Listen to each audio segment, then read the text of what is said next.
It's time for Positively Kansas. Coming up, we take a look back on one of the pivotal moments in Kansas history, 150 years ago. Learn how a large group of hardy immigrants came and transformed Kansas agriculture and small-town life.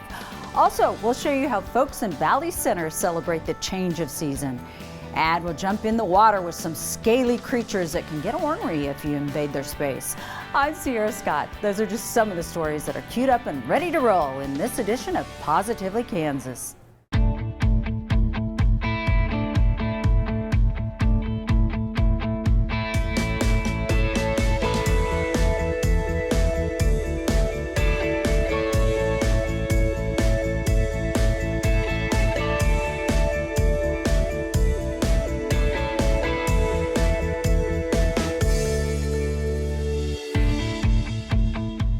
One of the greatest influences on Kansas life emerged 150 years ago.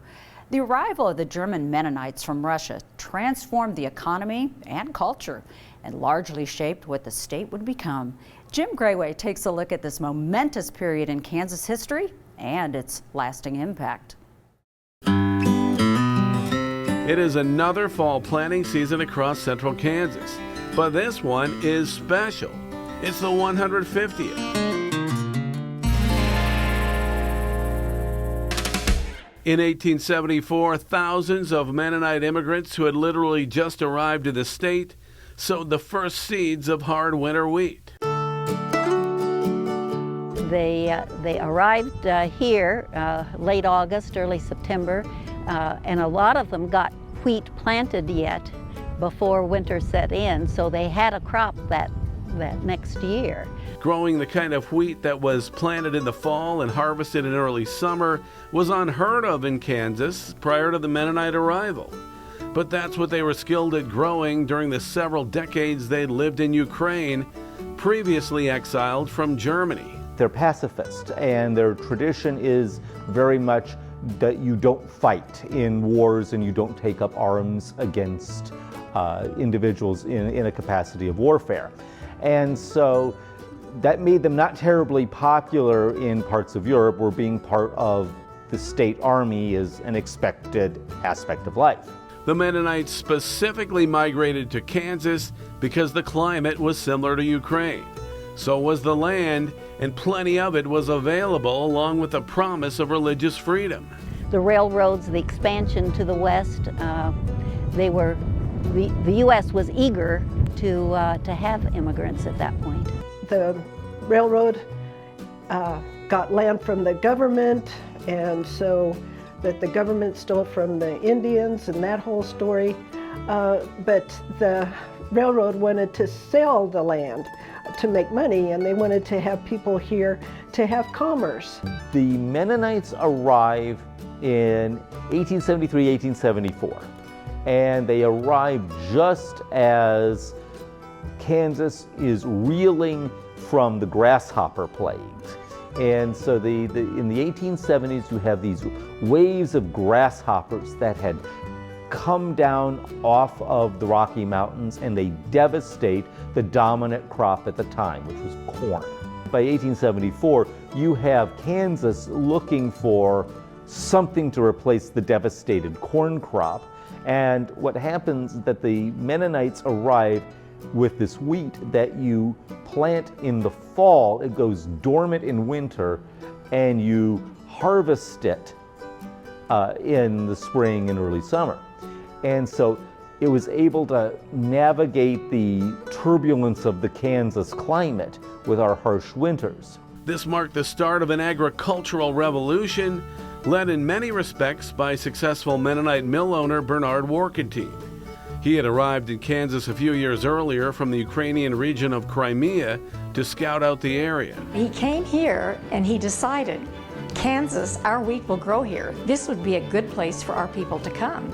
So he started sending letters back home telling them about his trip through this area. Warkentine had a grist mill all built and ready to go in Halstead by the time thousands of Mennonite families arrived in 1874 with everything they owned, including their wheat seed.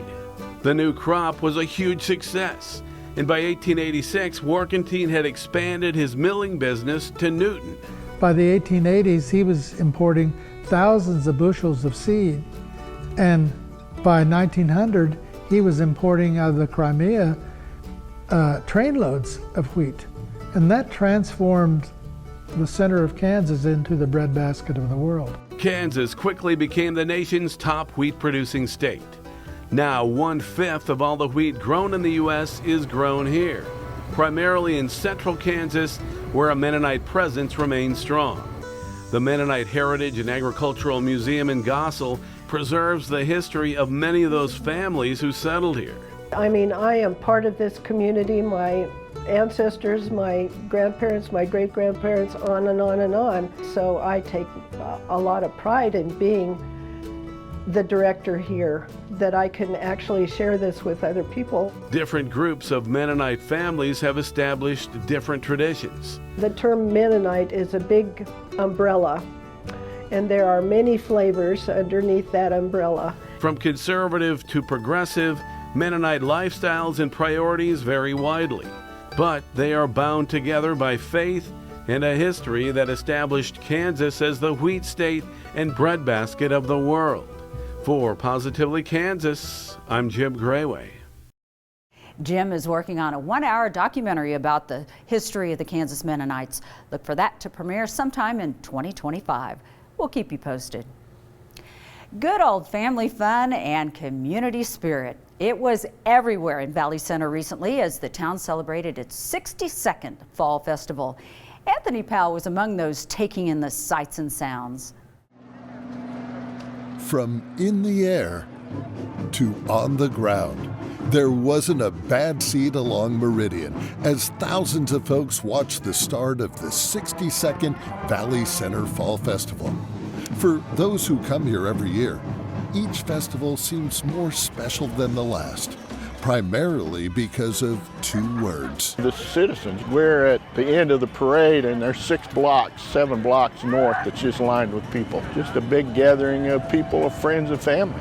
I don't think I've missed one in my 54 years.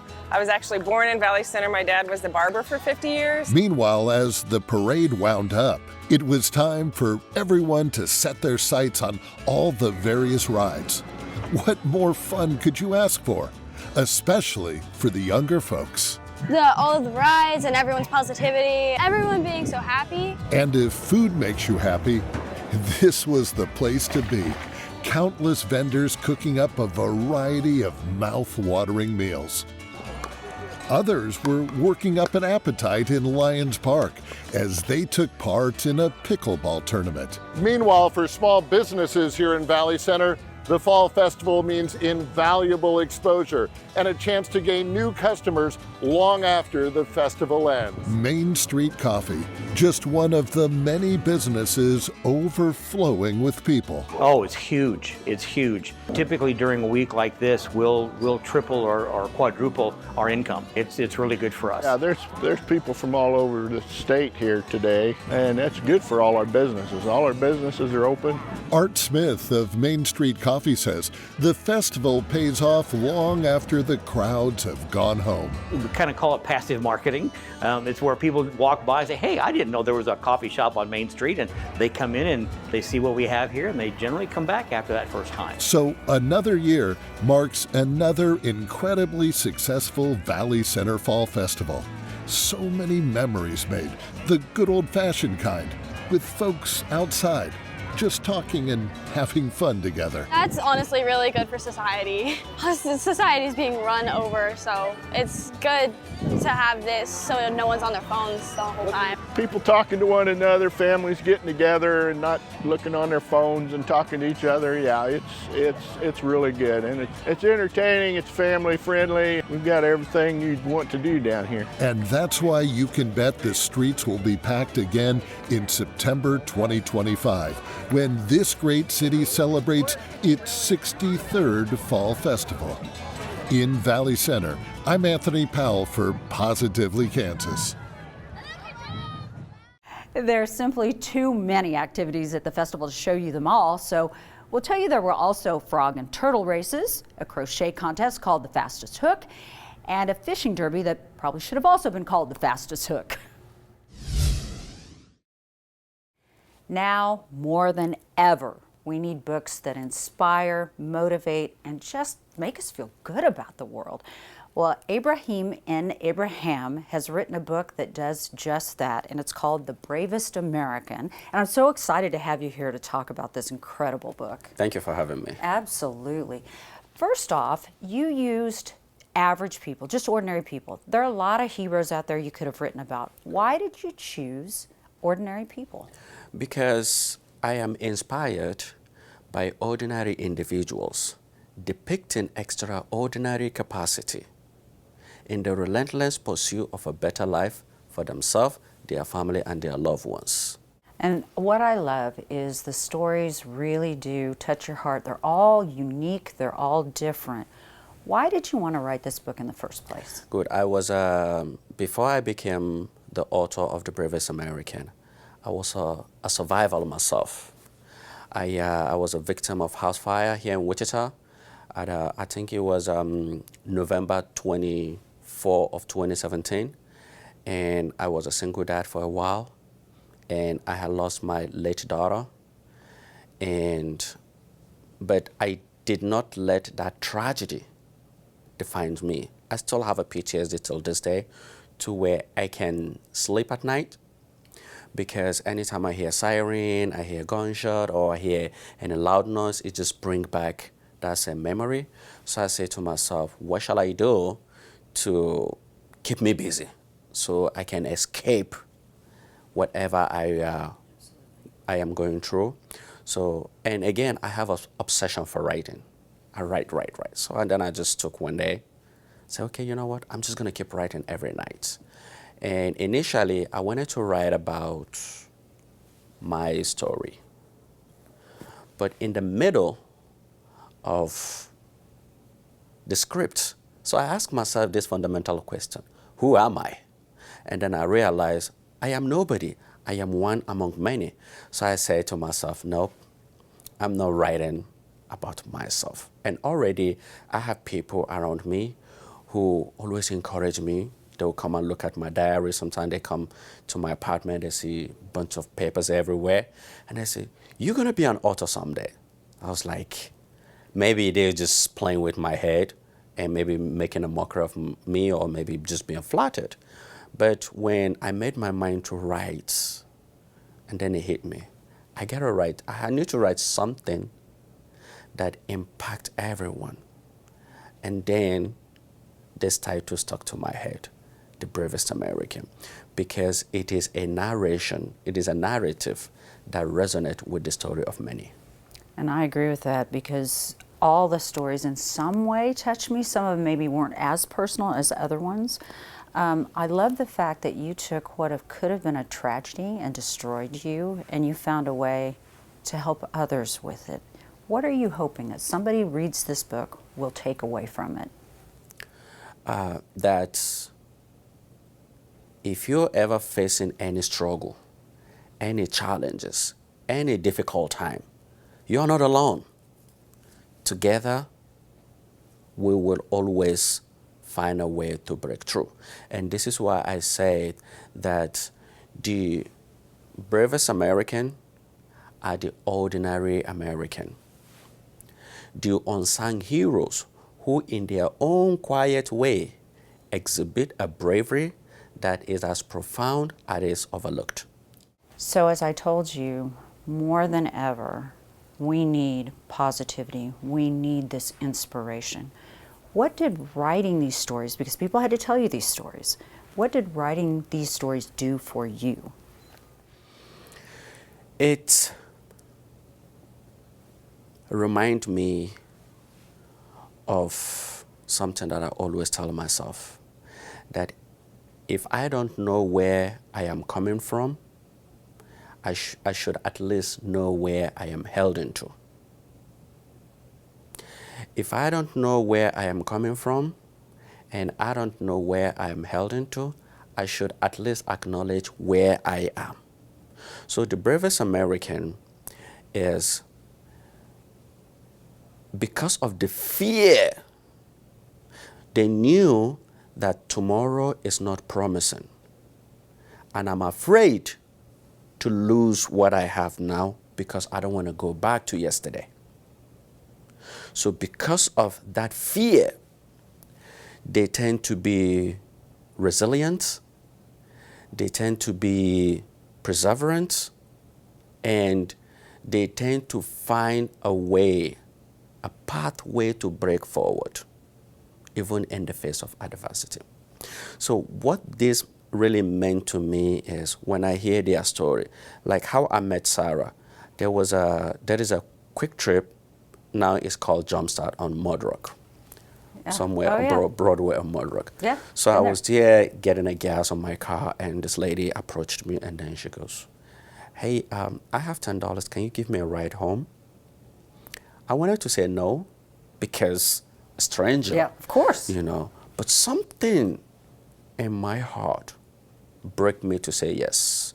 And what broke me to say yes is, as an immigrant that I came here, I felt like a loner. I am vulnerable, alone, like I don't have that family, that brotherhood of a relative that I can call and say, "Hey, I need this."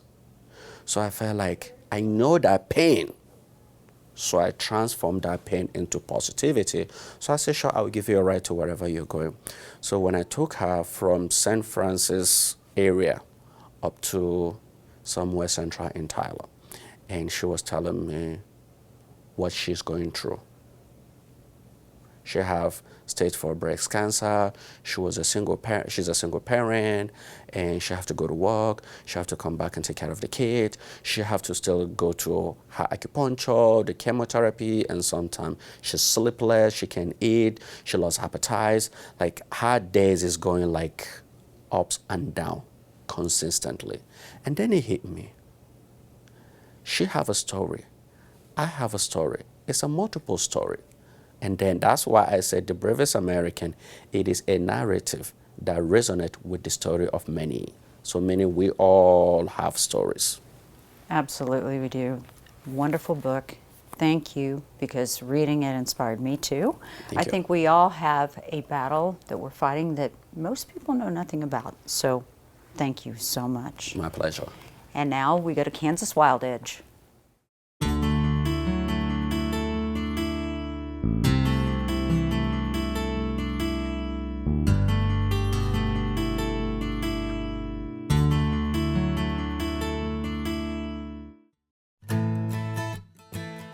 It's a May day, and a newly hatched reptile is crossing the road. This is a common snapping turtle, an animal normally found only in water. It's looking for its first home. Though tiny, it's not to be trifled with. It's not like its friendlier cousins, especially the red-eared slider commonly sold as babies in pet shops. A little snapper will bite hard and often. It's never recommended as a pet. And that's especially because it gets big. It's extremely powerful at 25 pounds. And common snappers can live almost 100 years and grow throughout life to wild weights of 40 to 75 pounds. Then they are veritable aquatic monsters at the top of the food chain in their watery homes, with virtually no natural enemies. They live throughout the eastern half of the U.S. Snapping turtles stay submerged most of their lives. They live in lakes, ponds, and streams.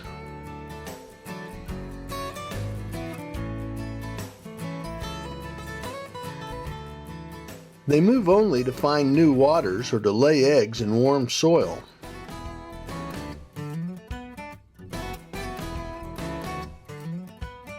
They breathe air through nostrils located at the very tip of the nose, and their long necks allow them to snorkel.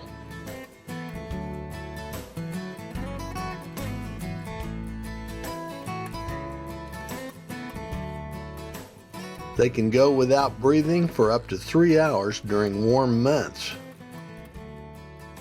In winter hibernation, they can survive 6 months under the ice by allowing gaseous exchange of oxygen and water across membranes of the mouth and throat.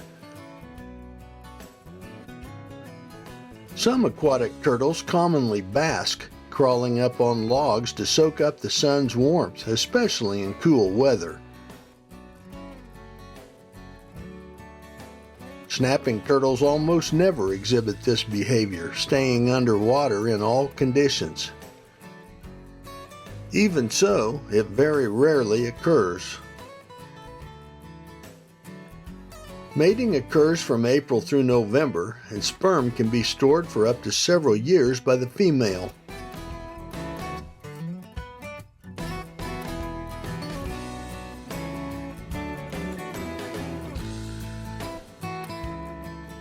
Eggs normally hatch in May and June. Snapping turtles have powerful hooked jaws and nasty dispositions. They can strike like a snake, and they readily bite when cornered on land. Large ones can bite off the ends of fingers. But in the water, they are docile and they move away from humans. Therefore, they should not be feared when swimming in natural waters. Snapping turtles are omnivorous, meaning they eat both plant and animal matter. They readily scavenge dead fish and wildlife that sink to the bottom.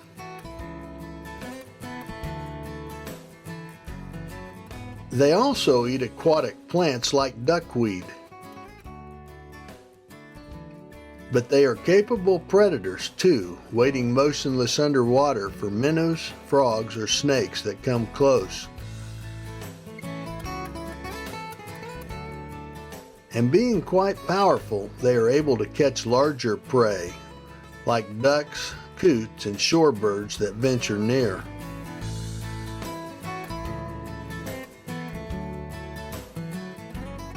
Snapping turtles.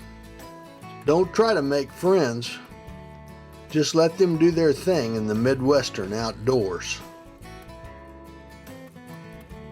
I'm Mike Blair for Positively Kansas.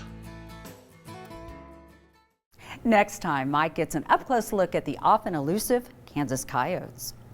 Some research indicates the average adult will change careers as many as 7 times. I know I sure did. Anthony Powell met a man named John Morrison who left his field for something completely unrelated. And ever since, this proud Wichitan has been capturing the beauty of the Sunflower State. Here in the park, look for unusual weather or lighting. On a crisp February morning, we met up with John Morrison in one of his favorite places to take pictures, College Hill Park. For 2 decades, John has made places like the park his canvas, producing a wide range of pictures that showcase the Sunflower State in a breathtaking way. At his nearby Prairie Vistas Gallery in the Park Lane Shopping Center, John gave us a tour of some of the countless places he and his camera have visited. Well, this is, of course, Cottonwood Falls. That's the Chase County Courthouse. The Chase County Courthouse is the oldest courthouse still in use in Kansas. The serenity of this tree in the dead of a Wichita winter is also one of his favorites. It's a river elm, and I just thought that the snowfall showed its bones in a fantastic way. Dozens and dozens of pictures from all corners of Kansas hang on John's gallery walls. An incredible collection for any photographer, but especially one who made it a second career. Back in 2002, John knew it was time for something different career-wise. He had spent years as a computer programmer and was ready to retire. But what to do next? A book would provide the answer. It was probably on a bargain table at a bookstore like Borders or Barnes & Noble. So just a chance experience Yes. got you going. American-Wide by Australian photographer Ken Duncan immediately impacted John, especially when he saw this photo of sunflowers taken in Goodland, Kansas. John says he always had a small interest in photography, but the book inspired him to do it full-time. My wife was very supportive. She's always been supportive. This is a retirement activity, so I don't have the same requirements for breaking even that somebody that's 30 would have. John says it's the best decision he ever made. There are so many things he loves about photography. Just the intrinsic fact of being outside in the open air, I like that. I like to be able to hear the sounds that you hear, especially at sundown. Hear the coyotes and the other animals check in with each other. Getting to explore Kansas, where he moved in 1974 from Oklahoma, and finding new and exciting locations to shoot is another fantastic part of the job. But by far and away, what John finds most satisfying are the reactions his photos receive. These are people who will see a photograph and say, "Oh, that looks just like where I grew up," or in some cases, it is where they grew up. Many of my Flint Hill shots are of that type. In this day and age, when technology seems to make our lives so hurried, John relishes in the fact that one of his seemingly simple photographs can take people back to a time when life seemed simpler. This line of trees in Reno County is what we call the tree tunnel, and we always made our folks drive through there when we drove to Wichita from Great Bend. So, if you're looking for a beautiful way to see Kansas, or are perhaps wanting to revisit the place you grew up, stop by and see John Morrison. It's sure to be an experience that will leave you feeling proud and perhaps nostalgic about the Sunflower State. For Positively Kansas, I'm Anthony Powell. As an artist, John says he doesn't make the kind of money he did with computers, but that's more than okay with him. His photography gives him the kind of satisfaction money could never buy. Well, that's a wrap for this week. Positively Kansas at kpts.org is our email address if you have a story idea. Until next time, I'm Sierra Scott. We'll see you again soon.